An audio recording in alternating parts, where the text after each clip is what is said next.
नहीं किया जाएगा किसी को? लोकसभा में वक्फ संशोधन अधिनियम पास होने के देश को बहुत बहुत हार्दिक शुभकामनाएं और बधाई। गरीब, मुस्लिम, बेसहारा, अनाथ बच्चों को, विधवा बहनों को इसका लाभ मिलेगा और उनके हित में काम शुरू होगा।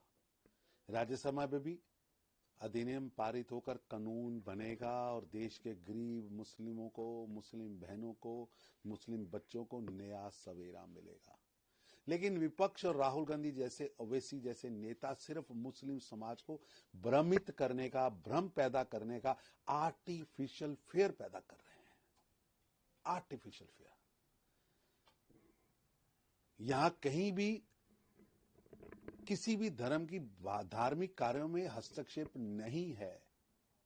ये तो भू माफिया पर कंट्रोल का चाबुक चलाना है। ये विधेयक वक्फ में पारदर्शिता और जवाबदेही लाने के लिए गृह मंत्री अमित शाह जी ने तो खुद सदन में स्पष्ट किया कि वक्फ संपत्तियों में किसी भी गैर मुस्लिमी दखल नहीं होगी, नहीं होगी, नहीं होगी।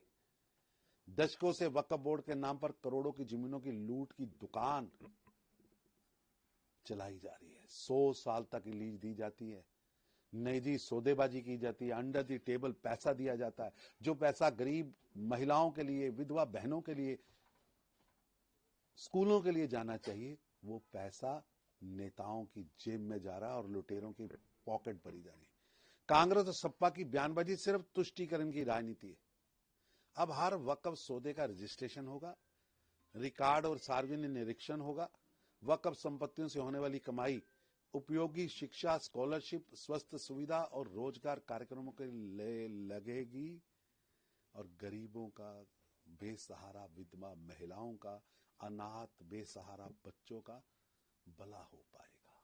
जी सर, वैसी हो गए, उनका कहना है कि ये एक ब्लैक डे है मुस्लिम्स के लिए। कांग्रेस और सपा के कुछ नेता मानसिक दिवालियापन पर चले गए हैं और वक्फ संपत्तियों को वोट बैंक के लिए कारोबार करने वाले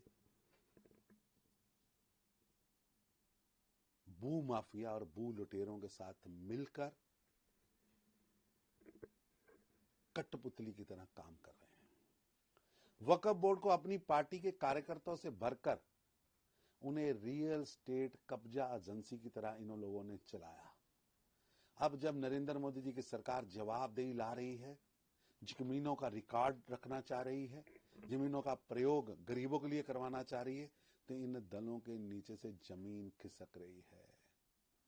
इन्हें भूलना नहीं चाहिए जिन्होंने शाहबानों से लेकर 3 तलाक तक मुस्लिम महिलाओं के अधिकारों को कुचला, जो आज धर्म के नाम पर सियासत कर रहे हैं। ये विधेयक संविधान के खिलाफ नहीं, बल्कि संविधान की मूल आत्मा, पारदर्शिता, न्याय और समानता के पक्ष में है। ये बिल मुस्लिम्स के हक में है, ठेकेदार, लुटेरे और भू माफिया के खिलाफ।